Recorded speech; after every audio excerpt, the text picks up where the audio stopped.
GETTYThe Foreign Secretary is planning to increase staff numbers in the EUBoris is preparing the country for its divorce from Brussels by committing more staff to the region to retain diplomatic relations and funding the new roles by making savings across Asia and the Americas. Caroline Wilson, the Foreign Office Europe Director, told the Commons Foreign Affairs Committee there had been a big network shift to emerging market economies, including India and China, in recent years.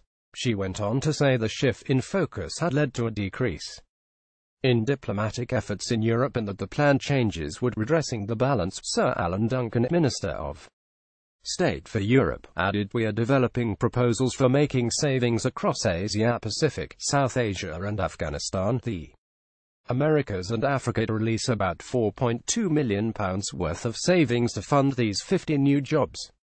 The Foreign Secretary has faced criticism that he has backtracked on his pledge of promoting a global Britain, as the increase in staff in Europe will be funded by a decrease in staff in other areas such as America and Asia. Writing for The Express shortly after becoming Foreign Secretary, the former London mayor said, "We should think of ourselves once again as a truly global Britain, using our unique voice, humane, compassionate, principled, to do good around the world, and to exploit growth markets to the full." But, despite the claims, the government has also sought to increase the number of negotiators working in trade deals with the rest of the world. Meanwhile, the ambassadors in Malta, Luxembourg, Latvia, Lithuania, Slovenia and Slovakia will see the maximum salary rise from £68,539 to £117,800 in recognition for the likely increase in responsibility post-Brexit. Fry. December 8, 2017. Here is the 15-page Brexit deal in full. The increase in the UK's diplomatic presence in Europe highlights that Boris Johnson's department is gearing up for Brexit by preparing for less representation in the EU and the need for alternative channels of communication.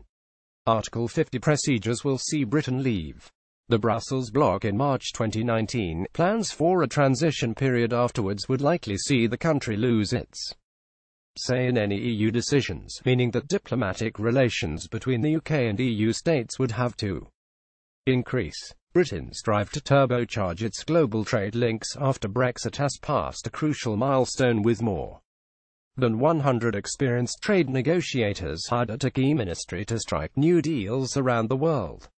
International Trade Secretary Liam Fox said the recruitment meant the UK was ready to take full advantage of the opportunities of breaking free from the European Union. Since Britain joined the EU, it has relied on Brussels negotiators to make trade agreements on the bloc's behalf.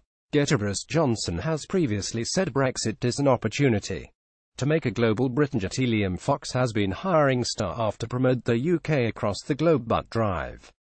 Fox has told the Daily Express he now has more than 100 people on his team with direct experience of trade talks in a range of different EU and other international institutions. He said, "We have reached a milestone, and this means we are ready to take advantage of the opportunities to grow our trade relationships across the world and negotiate trade agreements that benefit the whole of the UK. Not only does my team have experience of working within key multilateral organizations, including the World Trade Organization, the EU, and the United Nations, we have also people with experience from across the private sector. We are geared up to negotiate deals that deliver benefits to all sizes and sectors of business, from all areas of the UK, which will result in jobs, growth and savings for consumers throughout Great Britain."